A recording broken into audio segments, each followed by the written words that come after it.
Hey, what is up guys, and welcome back to the channel. So today's video is another money making method for update 1.20. This is thanks to a subscriber called Nick who sent this at the start of update 1.19. However, I couldn't get it working, but all of a sudden update 1.20 comes along and it fixed it completely. So this is for the Mustang Boss 429 from 1969. It does appear in the legendary dealer, but I also believe that you may get it through the cafe menus as you're working your way through the game. I know that's where I got mine. So in terms of livery, we're using a Monster Energy livery, very highly detailed, looks amazing, and it does add some parts on that possibly can affect the performance points of the car. So I'll go ahead and give you the creator, which is King Kerosene. So go ahead, search him up and put this livery on your car and you'll get the exact same parts which I did. You may need to kind of fiddle about a bit, but I'll go into what aero parts I'm running. So we are running a wide body on this. I know it doesn't give me the option. That's because the car already has one on. So just ensure you've got the wide body on it. I believe it costs like, I think, either 50 or 100 grand for this car.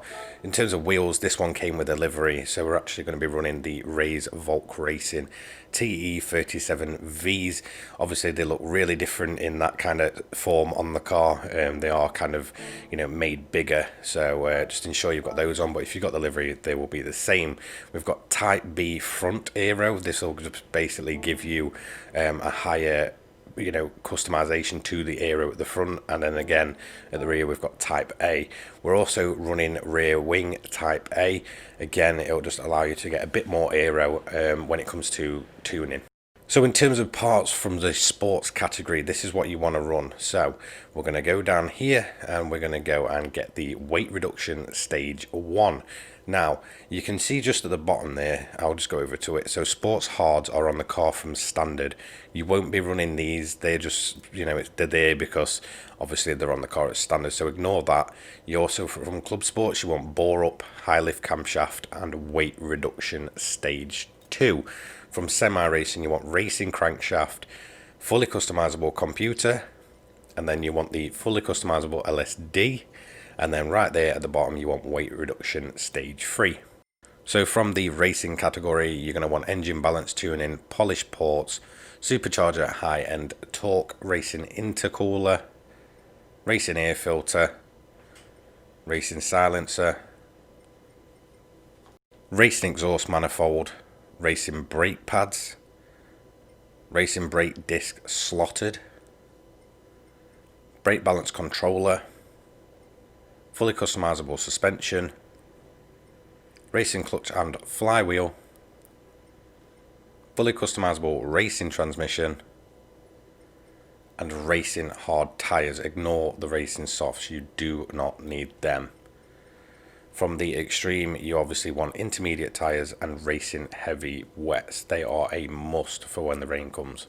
So in terms of the tune, let's get into it. So you're going to be running the racing hards to begin with, but ensure obviously you've got the intermediates and the heavy wet for when the rain comes down. You want fully customizable suspension, and at the front, at the body height, it is 70, and at the rear, it is 80. Anti-roll bar up next, and it is 4 at the front and 4 at the rear. Dampening ratio compression is 35 at the front, and then again 35 at the rear. Dampening ratio expansion is 45 at the front, and then 45 at the rear. Natural frequency 1.8T at the front, and at the rear it's 2.05. Negative camber angle up next, and it's 0.5 at the front, and then at the rear, as you can see, it is 0.0, so no negative camber angle there. Toe angle 0 at the front, and then this one catches everyone out, so it's outwards, so the eye count will be outwards at 0.05. You've got the fully customizable LSD on it, so just make sure you've got that installed, and we've got that set to 7, 32 and 20. Fully customizable racing transmission needs to be on. You're not going to need individual gears, so just set it to 330 on the top speed. So yeah, nice and easy, that one. We've got the fully customizable ECU. Downforce at the front is at maximum of 200, and at the rear is maximum of 250. This is to basically just add to the stability of the car. So we've got the racing intercooler on. The supercharger high-end torque is also on. The racing air cleaner again is on, as well as racing silencer, racing exhaust manifold, racing slotted discs. For brake pads, obviously it's going to be the racing, and then the brake controller, that does come in handy if you feel like you're struggling getting the car to slow down. We've got the racing clutch and flywheel. Permanent mods is bore up. Engine balance tuning, polished ports, high lift camshaft, racing crankshaft, and then at the bottom we have weight reduction stage 1, 2 and 3. Feel free to pause at any moment. I've tried to keep it as slow as I possibly can for that, but yeah, just pause if you need to. So the strategy to run in this race, well, you want to set your fuel mix to 6. I also recommend running a bit of traction, because this car, just like the Pontiac yesterday, has that kind of snap to it. I would say this one's a bit more difficult to control. However, again, once you get your throttle control right, you're on to a winner. And again, the main advantage of this car is, even with max downforce down the straights, it's an absolute rocket. So you should be able to pass all of the AI by the end of sort of the main straight. So shouldn't be too difficult, as we're just going to work our way through the AI. In terms of sort of general tips and tricks, I recommend setting it to easy. If you're grinding money, there's no reason for a challenge. At the end of the day, if you just want the cash in your in your bank, then just set it to easy. In terms of yellow flags, now that's unchanged in 1.20. That is the only way you're going to lose your clean race bonus. So if you see a yellow flag, just hang back and be aware, because if you start overtaking everybody, you are going to get that clean race bonus taken away from you. So as you can see, in fuel mix 6, we're hitting upwards of nearly 200 miles an hour. In terms of brakes, they're actually okay. I find that I didn't need to really use the brake balance controller. I did see kind of reports that you might need to, just because of the kind of old school kind of brakes and the way this thing kind of handles. However, I didn't find any problems with that. The only kind of issue I had was sort of if I was putting the power down too early, the car liked to kind of get away from me. But again, it's not too bad. It's just kind of a feeling you need to really get used to, but you should pretty much adapt very quickly. As you can see, I sort of ran wide here, so you know, I'm still trying to test the limits around here with this car. Obviously we were hitting much higher speeds than we really should, to be honest. We're more in the Bugatti territory than we are, like, you know, standard Group 4s and such. So yeah, we're going to get to the end of the straight, and we're going to go straight through the middle of the Viper and the Suzuki, and we're going to inherit the lead and not have to look back at all. So I recommend on lap 2 to just keep your eye out for the weather, because as you can see, the rain is coming. However, since update 1.20, the rain seems to move much slower, as well as having obviously higher tire degradation and easier damage. So if you do damage your car, you will notice a massive decrease in performance. Just as I was coming in for my first pit stop, the rain absolutely came down, and as you can see, it's a really sort of thick layer of rain formation. So I know this one's going to move really slow, and it's going to hang about for a bit.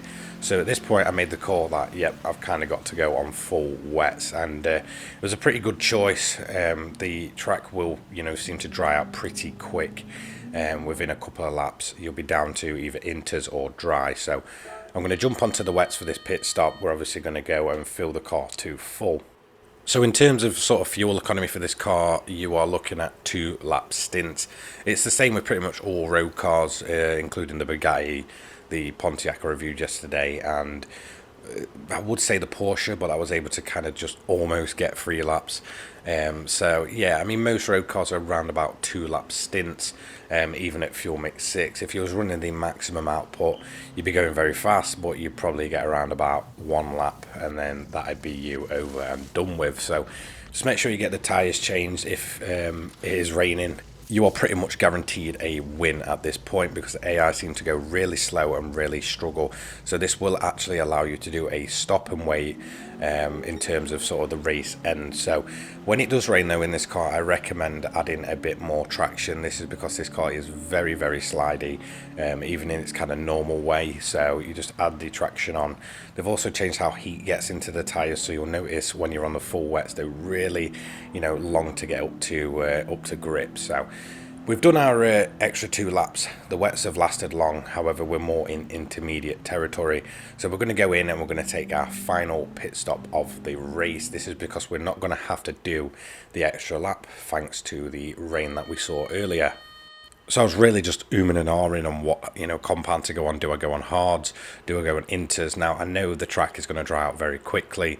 However, if I can get those inters to last 2 laps, that's going to be perfect, because obviously at the end of lap 6, I'm just going to park up and wait. So I thought, you know what, I'll play it safe. I'll go with the inters.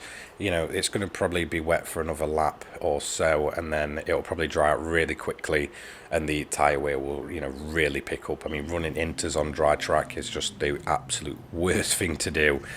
So thankfully, we're not going to have to kind of get them to last too much longer. So we're just going to get the tyres on. We're going to fill the car to full, and we're just going to absolutely hammer it around for a couple more laps, and then go and sit and wait at the end.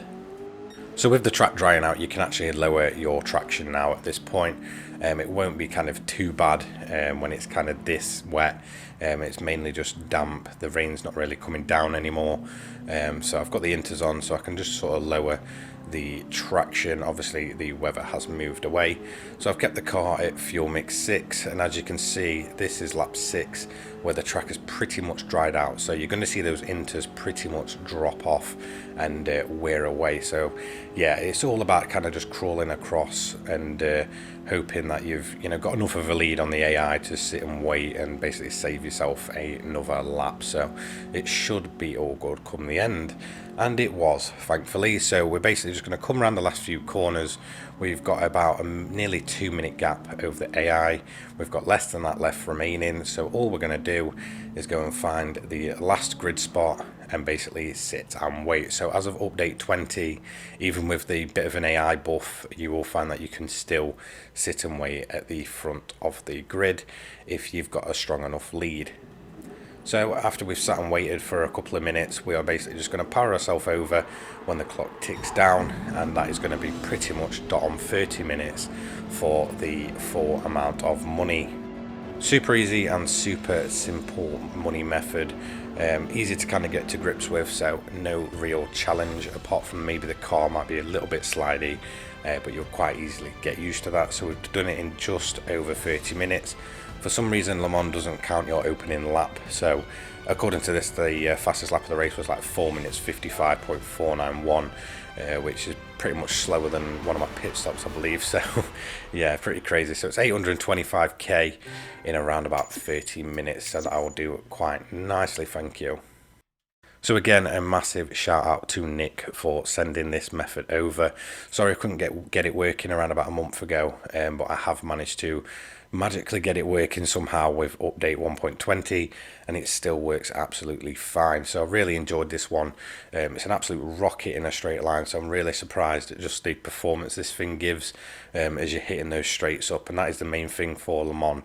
It's obviously very quick corners and very quick straights, so yeah, you've definitely got a huge advantage around Le Mans running this thing, and it kind of gets use of the cars that nobody really kind of talks about or touches. So really nice to see these more kind of obscure cars getting used for grinding methods. So thank you so much to you for that. Don't forget to like, comment and subscribe. If you want to become a channel member, feel free. Donation links there down in the description below. Thank you so much for your support recently. See you later, guys. Peace.